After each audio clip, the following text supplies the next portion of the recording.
Gaywyck by Vincent Verga. Publisher Allison Books, Los Angeles, New York. Narrator Eric Aust. Chapter 5. Teo knocked at 7:30 to announce breakfast in 30 minutes. I was washed and dressed and sitting at the writing table contemplating flowers, awaiting the summons. For 20 minutes I gave my attention to Atamaro's consummate art. When the clock read 7:50, I walked slowly down to the foyer where Teo, hearing me descend, appeared to guide me to the breakfast room behind the front parlor. The sunlit room was empty. My heart failed. Teo left me in the care of a young uniformed woman who offered her services. I thanked her and accepted a cup of tea before she left me alone. He was not there. I was not forgiven. I could barely raise the cup to my lips, so great was my sorrow, and I could not accuse him. It had been my atrocity that had killed our nascent affinity. Observations previously made of my own character were proven true again. I was incapable of friendship, always rushing about like a terrified rabbit, trampling people's feelings like so many blades of grass, hearing nothing but my own thundering heartbeat. I violated privacy and breached every boundary of decorum. For an unlovable, unacceptable creature as I, retiring to Gaywyck was the most responsible behavior. Teo entered. Nodding in my direction, he poured a cup of tea and at the place set opposite. Then Danough Gaylord, dressed in a gray morning suit, a shade lighter than his eyes, hurried into the room. "Good morning, Robert. You aren't hungry?" "No, sir." I was so relieved and so happy to see him that I reddened to magenta and laughed as though I had misplaced my sanity. He stared at me, revealing the whitest teeth. He smiled and recommended oatmeal. "Teo, give Mr. Whyte some oatmeal and a croissant. 2 croissants with plenty of jam and butter." He asked if I slept well. I lied and said I had. He said he had as well. He apologized for having been late to table, explaining he had personally supervised the packing of my saison. I expressed gratitude. He expressed his pleasure. Teo was ordered to bring me ham and eggs and 2 more croissants. I was suddenly ravenously hungry. I ate everything Teo set before me. We talked of the opera and the difficulty of assembling a first-rate ensemble for Mozart, the Haussmanns, which he wanted me to finish. Teo had packed it in my Gladstone, of my journey, and of the possibility of his visiting soon. When breakfast was done, he walked me into the parlor to show me the Van Goghs he had hung over the fireplace. While we stood in front of the magnificent sunflowers, he told me I was to make myself at home in Gaywyck. "You have my permission to make any changes you wish in your rooms. Denver's has already been informed. If you need anything, write to me. Now, about your salary." "My salary?" "Of course. Did you think you'd be working for nothing?" I don't want any money. A room and board are enough." "Nonsense." "I'm serious. If you wish to work for me, you will accept a salary, Robert." He was no longer smiling. His voice had acquired an edge that I took to be annoyance. I nodded, fear rising. "Is 1,000 a year, paid quarterly, satisfactory?" "It's far too much." He lifted his right eyebrow. "It will be deposited in an account at my bank in your name. You'll be able to be withdrawn by post, whatever amount you wish. The first payment will be settled today." A salary in advance?" "It will balance at the end of a year." "What if I don't stay a whole year?" "Then you'll be in debt." "You don't even know me." I'm a good judge of character. He wished me a good journey before handing me over to Teo, who led me out of the house to the carriage waiting at the curb. The day was clear and beautiful, cooled by the past evening's rain. As I stepped up into the carriage, I glanced back at the house. Danough Gaylord stood in the parlor window with the white curtains pushed aside. I waved after a pause. He waved in return. Teo closed the carriage door. The vehicle, shades drawn, carried me from my new friend. I was assailed by feelings and thoughts, by the experience of Danough Gaylord. Nothing from the outside world penetrated. I saw his face and gray-suited form as clearly as if he were riding with me. I felt a collapse of internal barriers as I studied those perfect features, scrutinizing each in an attempt to comprehend the workings of the whole. His elegant attire at breakfast displayed his superb figure. Had I appeared but a marker on my mind's periphery until I sat musing in the cab. So it was with many other things. Thy tongue, thy face, thy limbs, actions, and spirit do give 3 5-fold. Blazon, not too fast. Soft, soft. Attitudes, gestures, inflections, absorbed unconsciously, were conscientiously examined. We spent not quite 2 hours in each other's company, but that made sufficient impression to endure a lifetime. Why had he impressed me so? I wanted to be Danough Gaylord, and the reason seemed clear to me. Beauty, perfection of form, always fascinates. It is truth incarnate. For beauty, my Fedoris, beauty alone is lovely and visible at once. For mark you, it is the sole aspect of the spiritual which we can perceive through our senses, or bear so to perceive. When the carriage arrived at its destination, Teo, much to my amazement, opened the door. I had not gotten much beyond the obsessive concept of beauty. I was startled from the closed circle of my thoughts by the sight of water and a ferry at the end of a dock. I scurried after Teo and another man who was carrying my baggage as if it were weightless, balancing the trunk on his shoulders. No sooner had we boarded than the boat started to move. Again, I remembered Manhattan is an island. To depart in any direction, one must cross water. When the ferry docked, Teo hurried me into another carriage pulled by a large dray. Teo was so agitated I hesitated to ask for any explanation. The great horse dragged us at a stupefying speed through the streets, and I gathered we were late for a very important appointment. The train of 4 cars stood at the extreme end of a long platform. 3 cars were blue, 1 was gray in matching gray shades. A uniformed guard stood on the landing of the gray car. He nodded at Teo and stepped aside to allow us entry. I assumed this was the Gaylord private carriage Father Collins had mentioned. If I had not been prepared for something extraordinary, I would have disgraced myself.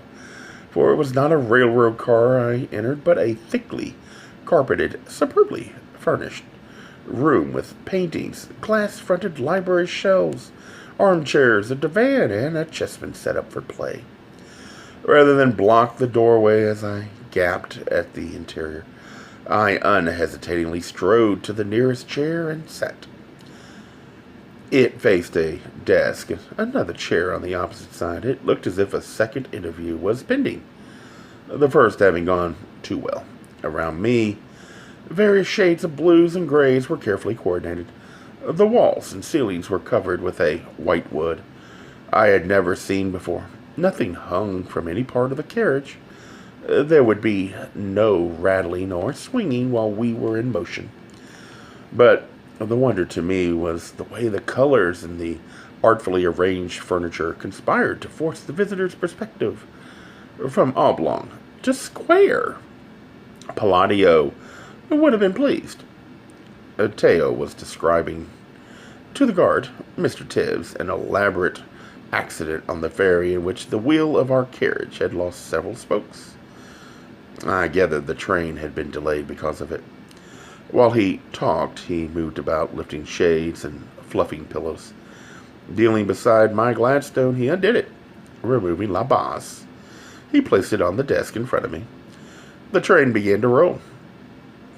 "I'll serve luncheon at 1, sir. If you should require anything before then, press the button near the door. I thanked him and asked what time we would be arriving at our destination. The guard answered, "Usually at 3:30. Today, Sterling Harbor at 4, unless some other unforeseen delay occurs." Teo sighed. I thanked them both. Both departed. I went to the Gladstone immediately to retrieve my journal. The journey had primed me. Was isolation so easily ended? What excuse had I but innocence in matters of the heart?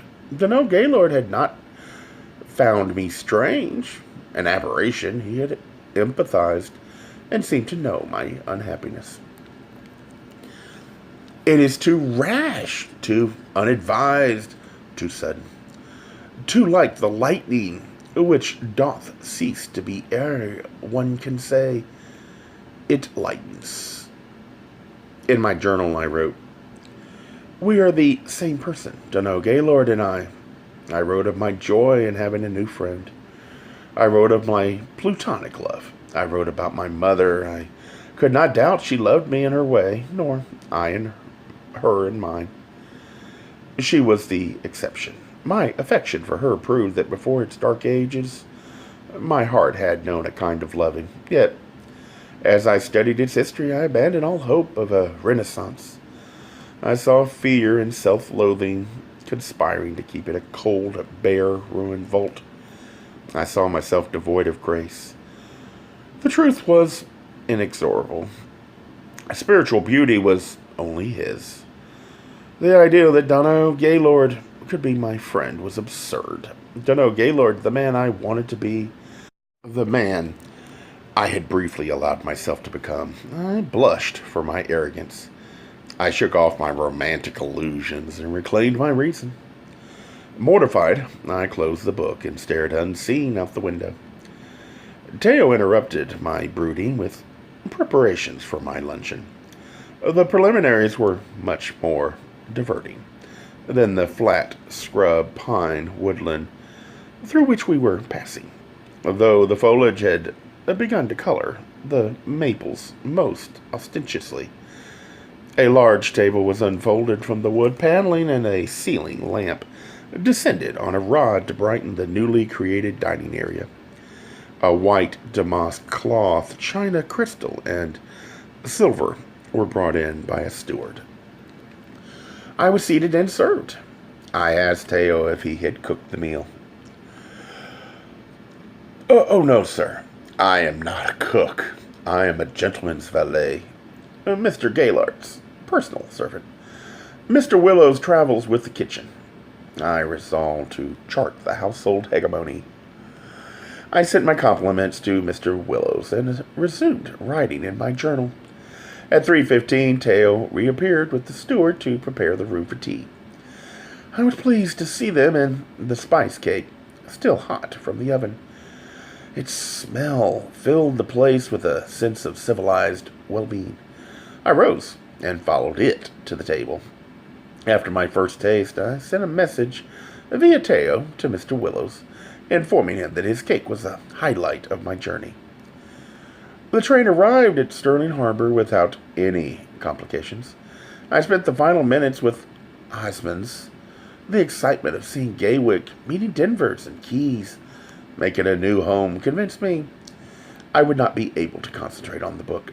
I had opened it anyway, as a prop, if for no other reason, and was soon too engrossed.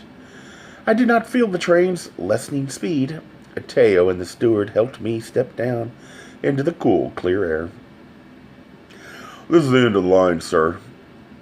"Or the beginning," I countered giddily. And Teo nodded several times.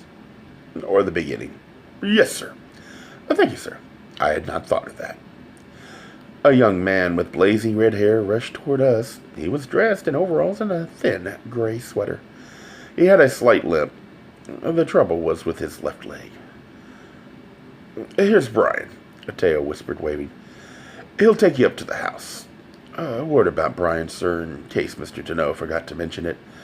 I wouldn't waste words asking him what cannot be answered, with a nod or shake of his pretty head.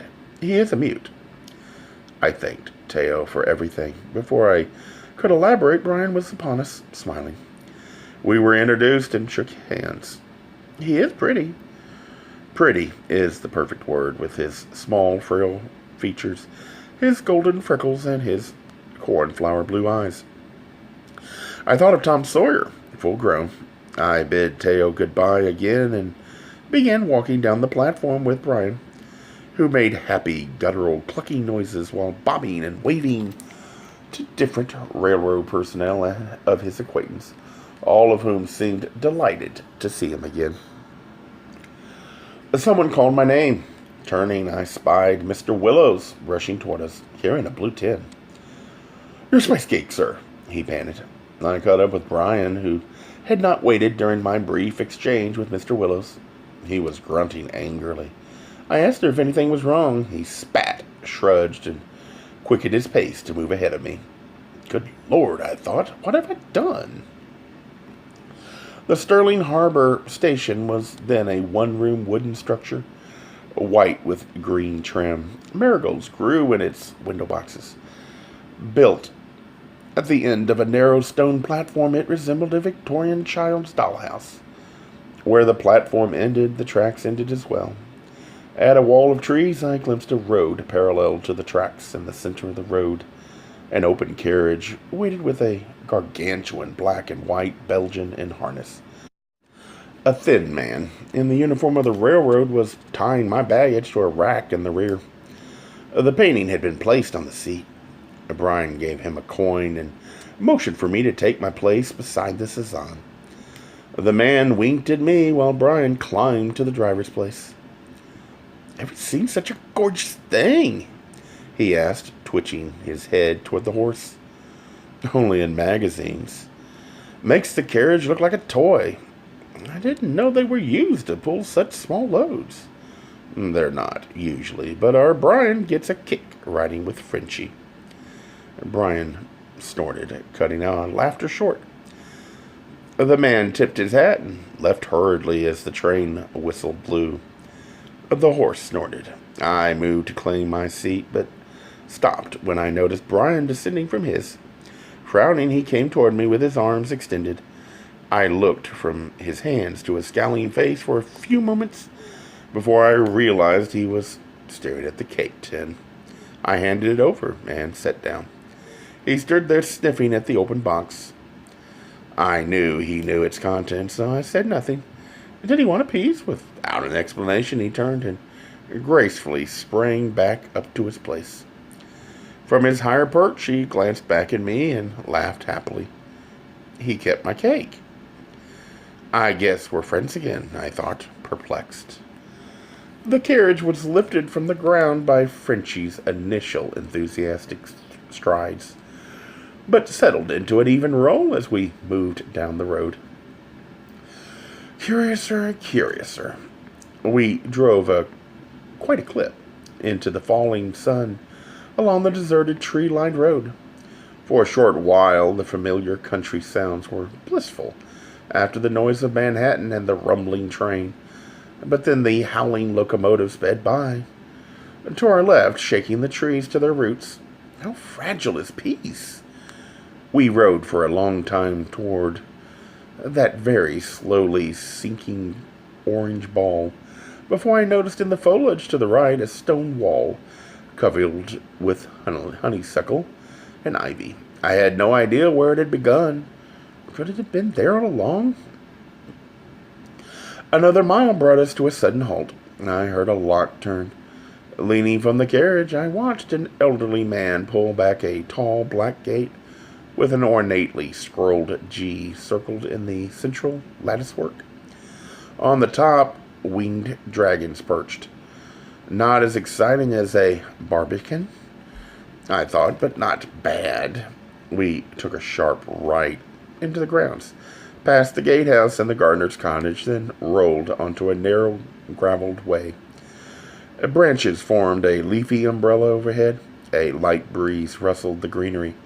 Suddenly, I sensed the sea.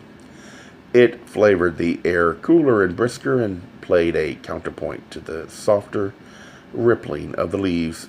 The sun darted hide and seek among the trees to my left and splashed me with golden light. White birches appeared, first singly, then clustered, mingling with pine trees and fir with maple, oak, and elm.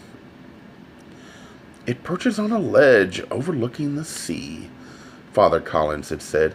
As we rode, drawing nearer, the waves began to echo thunder. I was breathlessly eager to reach my new home, set away from the road, behind a great stone wall opening to a seemingly endless wood. It made me think of Prince Florimond, trapped, thicketed, searching for the legendary Sleeping Beauty. But where stalks Carabosse? Who can forget his first sight of Gaywyck? For a fleeting orchestrated instant glimpsed from a landscaped rise, its countless symmetrical windows and enormous white columns flash. Immediately, it appears behind a screen of junipers. We quicken our pace in search of apparitions. The sea sounds louder and the park grows more dense. We ride the curving, rising, dipping road through the eventide's descending light. As we burst into a clearing to the roar of the surf, the sun spills inversely willingly into the dark. In the gray mauve dusk is Gaywyck. I stepped down and stood between two circular groupings of red salvias that resembled pools of blood. Before me was the most massive antebellum mansion imaginable. Veiled in sea mist, it has neither beginning nor end. Perfectly proportioned, its lucent white elegance and grace beckoned me to climb its wide stone steps. Flowers proliferate, and rows of rhododendron lead the eye to the distant right wing, imprisoned by tendrils of ivy. Gaywyck is without time or place, but the sea is near. I surrendered to its sound and to its smell. The lofty columns embraced me, soft gold light, streaming from the stained glass fanlight, enveloped me. I felt calm and secure. The porch held solid beneath my feet. Ambrose, lamp in hand, opened the door. Tall, very straight, and slight, he seems the ancient of days, with tufts of white hair growing in every direction from the top of his well-shaped head. He reminded me of a ragged lily. Quick, dark eyes offered a discreet greeting as he formally nodded me entry. Enter I did, but after barely 3 steps, I stopped to wonder at the sight across the dusk-filled foyer. At the head of a grand staircase is an oval window, through which I saw the rising, brightening moon. My mortality floated in the oval onyx, reflected like the evening star on the silvered surface of the sea. The stairway dividing under the window climbs up around both sides of the vast foyer, like 2 outstretched arms joining hands over my head to form a choir. The heady scent of flowers and a piano's sepulchral panasamo added the final touches. Enraptured, I missed the 3 descending steps. Ambrose caught me in preventing my fracturing a hip or a head. For such an old man, his strength and reflexes surprised me. His officious manners disappeared in a blush of pride. When I told him so, he confided in accented English that he was 91 and spry as a guppy. Still gripping my elbow, he led me to the right. Our footsteps echoed off pale marble, drowning the piano's melody. A figure taller than I stood at the center of the room. As we passed, the lamp revealed a dancing bronze faun. I moved closer. The creature played a flute, while gripping in its left hand a fistful of priapic abundance. I blushed, shocked by the detail, but thrilled by the miraculous vitality. Ambrose whispered, "Shocking, ain't it? The first thing that guests always see. I'll never get used to it. I won't. Benvenuto Celani was no gent, I can tell you." I agreed. half hearing until the name registered. Solani? The Solani? Were there two? I don't think so. Then he's the one. Them Italians is all the same. If this one gets to you, wait till you see his mate in the sunroom.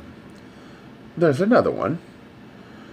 You'd have thought one would have done it for him. Obscene, I calls him. Always have. A lot of good it does. I walked around the statue. I half expected it to leap at me. Even in the dim light, the nipples on the breast and the fine hairs that covered the body could be clearly discerned. In the background, the piano had grown louder, fiercer, as if accompanying the faun's cerebratic display, and presciently encouraging me to take part. I spotted something in my peripheral vision. I moved down the right staircase, a white, long-haired feline. I walked to the center of the landing to bathe in the moonlight. What a gorgeous cat! Kale, named after an angel. He came all the way from Persia. Kale, I whispered. And rightly so. An angel indeed. I stared at him. His fur glistened. Our eyes met and held, until he glanced away as if to listen to the music undisturbed. Leaning forward, he folded his front paws under his breast. His long, silken hair formed a radiant cape. Motionless, he seemed lost in meditation. Come along now, Mr. Whyte. Denver's awaits you. I followed. Ambrose to enormous blonde wood double doors with brass fixtures. Silently they slid apart. We crossed the large room to another set of doors and stepped into a deep hallway. The small stairway at the end was illuminated by a gas lamp. Firelight flickered over the shiny parquet floor, slanting in from a room on the left. Near the end of the corridor, as Ambrose closed the doors, he emitted an uncouth expletive. Kale shot through a second before they slammed together. That bloody puss! Someday he's gonna part with that fluffy tail of his. How old is he? Danough got him when he returned from Paris. Europe, like everything else around here. Except me, of course. He's worth the bloody earth. We laughed. Walking toward the flickering light, I watched the cat bound to the end of the hall and fly up the stairs. Stopping suddenly, tail flicking, he turned and crouched, staring at me. I wanted to play with him, but turned instead into the study. There, in front of the fireplace, Denver stood facing me, his arms behind his back. Good evening, Mr. Whyte. Thank you, Ambrose. His voice, though light in timbre, was firm and commanding. He nodded to a chair near the fire. I sat oblivious of everything but his formidable presence, focused in his searching, intense eyes. But for a white shirt, he was garbed entirely in black. He looked severe, his iron-gray hair, combed back from his high forehead, abetted the impression. His mouth set, and a tight smile could have been taken for a grimace, had I not been predisposed to like him. Visions of Miss Murdstone skidded across my mind. I trust you had a pleasant journey. I nodded, thanking him. His mouth stretched a bit wider, but his eyes remained cold, uncommitted. I was thoroughly intimidated, and I could not utter a syllable. Then the Gaylord treasures came to my rescue once more.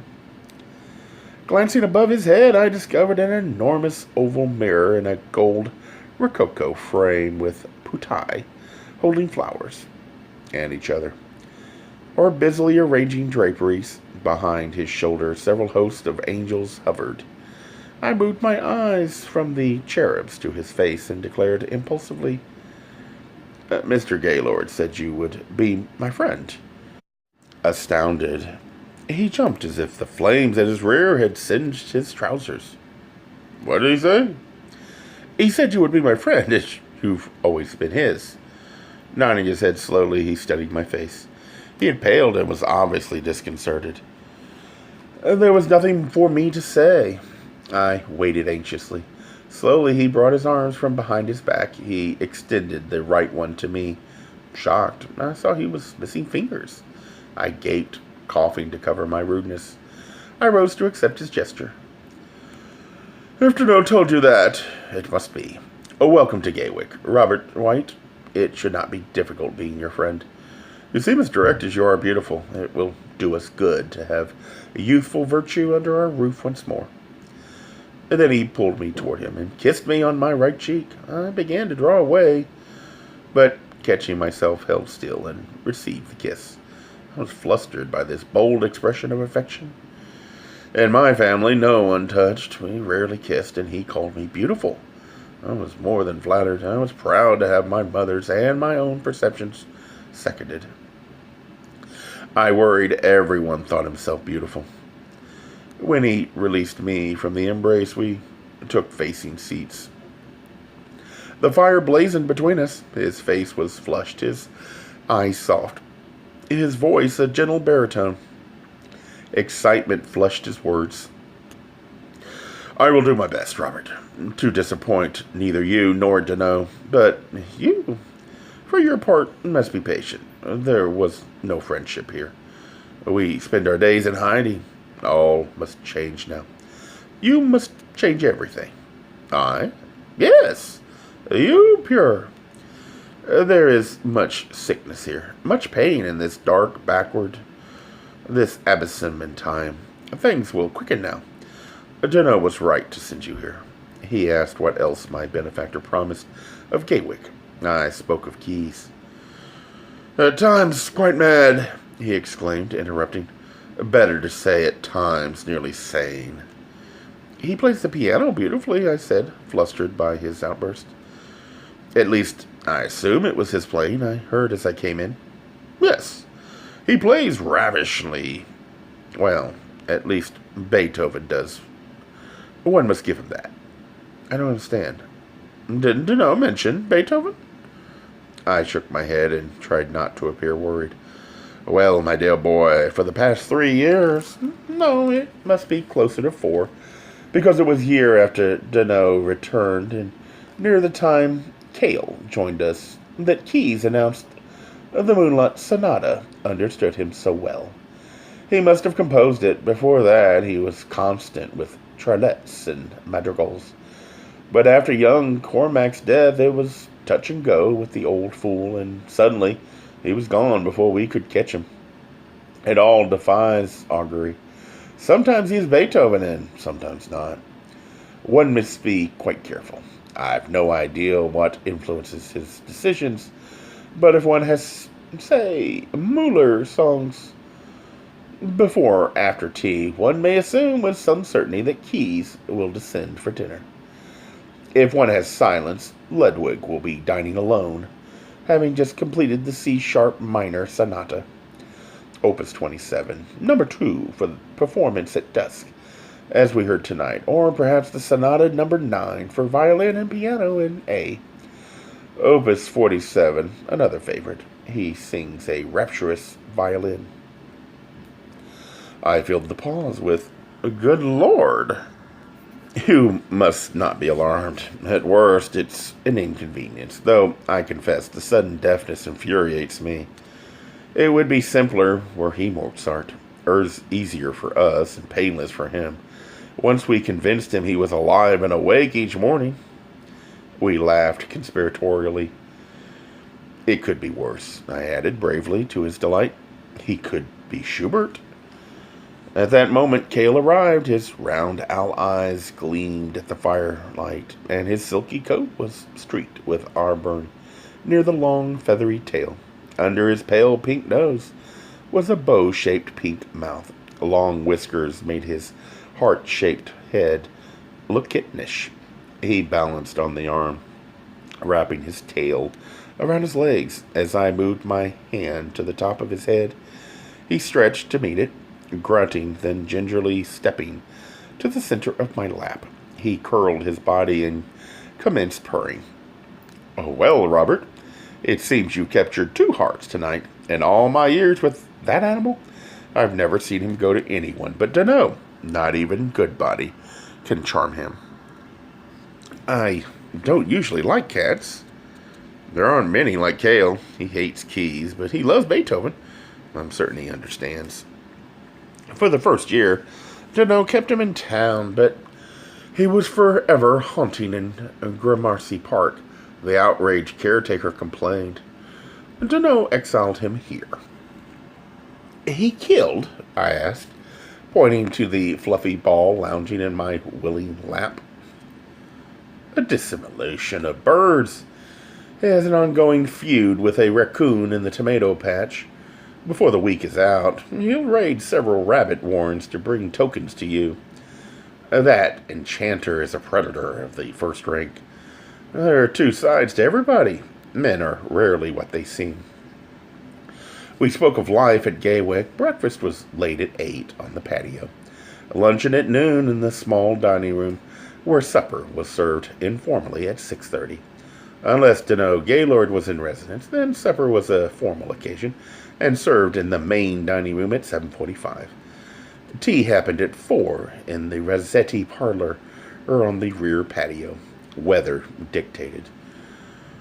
Mr. O'Shea requires promptness at table, and Brian is positively maniacal if his croissants are not eaten hot, with his spice cake devoured the second it appears at tea. He attends no man, and once threw a perfect Genoese into the bleached hawthorns, because the creme à barrer had gone pudgy in the sun. We were most fortunate it was not heaved at us. He bakes spice cake, excepting Monsieur Henry's, the best in the world. Are you partial to spice cake? I related my experience. Denver's was giddily amused. He hates willows. When Danough took Brian into town to apprentice with Henry, the boy set his heart on that train. He adores trains almost as much as he adores Danough. That mobile kitchen was the answer to his prayers. What happened? Danough said no. He wanted him here, safe from mishap. That was over 2 years ago, but the boy still broods as though it were this afternoon. I'm certain he fed Willow's cake to Frenchie. Was he born mute? No. There was a long pause, just when I assumed I must seek an elaboration elsewhere. He continued. He suffered an accident many years ago, which left him a gimp and mute.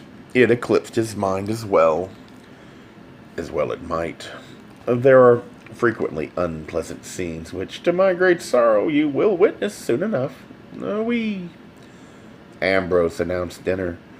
Denver's became distressed. I had no time to wash and change and inspect my apartment before sitting down to my first meal at Gaywyck. I assured him I was not disturbed. He rose and walked to the door. There will be plenty of time for talking, Robert. Winters are dismal in the kingdom by the sea. We two alone will sing like birds I a cage. When thou dost ask me blessing, I'll kneel down and ask of thee forgiveness. Denver smiled. The tutor surfaced with pleasure at my matching quotation from Lear. I pushed forward in the chair, shifting my legs to arouse Cale, who grunted and stood hunching his back in a stretch. He extended his paw to descend, but a second before jumping froze, staring up at the mirror. I cried out in disbelief. There in the mirror was my mother's face. Not the face I had recently been parted from, but the ravaged, aged face that would arrive with time and suffering. It floated like an image reflected in a deep pool. I fell back in the chair with a gasp. My heart pounded. A cold sweat broke out on my brow. I called her name and collapsed in a faint. I have no idea how long I remained unconscious. When I revived, Denver stood over me, repeating my name. Ambrose held a glass to my lips. A strange voice spoke. Poor boy, the journey was too much for him. Denver smiled at me, gently caressing my face. He answered the unfamiliar voice. Yes, Mr. O'Shea, you are right, as always. Come, Robert, will help you to bed." I said nothing, helped by Danvers and Ambrose. I shakily stood. I glanced at the mirror. My white face and trembling body, held by the two men, appeared in its center. The rest was a dark void. None of the area beyond the circle of firelight was reflected. On the hearth, Cale sat washing his face. He paused to stare at me for a moment before continuing his ablutions.